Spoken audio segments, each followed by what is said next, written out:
મહીસાગર જિલ્લાના બાલાસિનોર ખાતે એક સગીર બાળકને પોલીસ અધિકારી દ્વારા જે ઢોર માર મારવામાં આવ્યો છે કે બાળકની હાલત એટલી ગંભીર બની છે કે તે ચાલી પણ શકતો નથી ને આ ઘટનાને લઈને બાળના ધારાસભ્ય ધવલસિંહ ઝાલા સાથે જ ત્યાંના બાલાસિનોરના સ્થાનિક ધારાસભ્ય માનસી ચૌહાણ છે ત્યાં બાળકને ન્યાય મળે તે માટે પીડિત પરિવારની મુલાકાતે પહોંચ્યા હતા।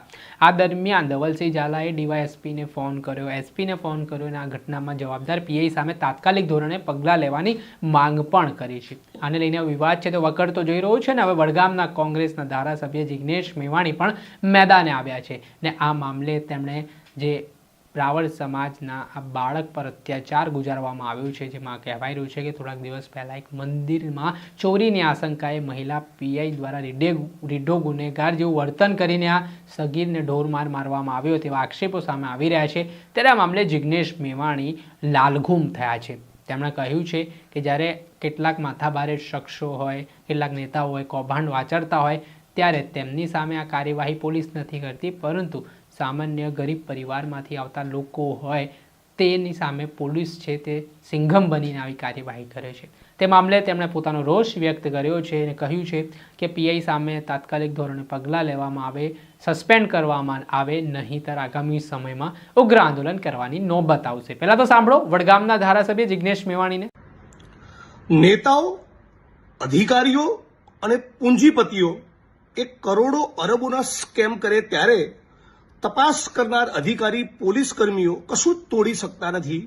ગુજરાત અને આખો દેશ એનો સાક્ષી છે। પણ એક સામાન્ય પરિવારનો કોઈ દીકરો હોય, કોઈ દેવી પૂજક, કોઈ ઠાકોર, કોઈ આદિવાસી, કોઈ દલિત, કોઈ મુસ્લિમ, કોઈ રાવળ, તો પોલીસ એની સાથે અમાનવી રીતે વર્તે એનો એક વધુ કિસ્સો પ્રકાશમાં આવ્યો છે। 12 વર્ષના 13 વર્ષના રાવળ સમાજના બાલાસિનોરના એક દીકરાને, ધોરણ 9માં ભણતા દીકરાને બાલાસિનોરના પોલીસ ઇન્સ્પેક્ટર મિસ્ટર સોલંકી દ્વારા કથિત રીતે અમાનવી રીતે મારવામાં આવ્યો છે। અનેક મીડિયાના મિત્રો એને કવર કર્યું છે। એટલે હું તાત્કાલિક માગણી કરું છું કે પહેલા તપાસ કરીશું, પછી આગળ જતા એવી બધી વાત બંધ કરી તાબડતોબ આ વાતનો કોગ્નિઝન્સ લઈને પોલીસ ઇન્સ્પેક્ટરની સામે એફઆઈઆર કરવામાં આવે, નહીતર ઉગ્ર આંદોલનની ફરજ પડશે। આ કહેવા પૂરતું નથી કહેતો અને રાજ્યના તમામ નાગરિકોને 6.5 કરોડ જનતાને કહું છું, હવે તો તમે માનો છો ને કે આપણે એક સુરે કહેવું જોઈએ કે 13 વર્ષના રાવળ સમાજના દીકરાને મારનારા આ પોલીસ ઇન્સ્પેક્ટર અને એની સામે જે પણ સામેલ હતા એ બધાના પટ્ટા ઉતરી જવા જોઈએ। જો નહીં ઉતારે રાજ્યની પોલીસ તો અમે હાઈકોર્ટ અને સુપ્રીમ કોર્ટ સુધી લડીશું, પણ છોડવાના નથી।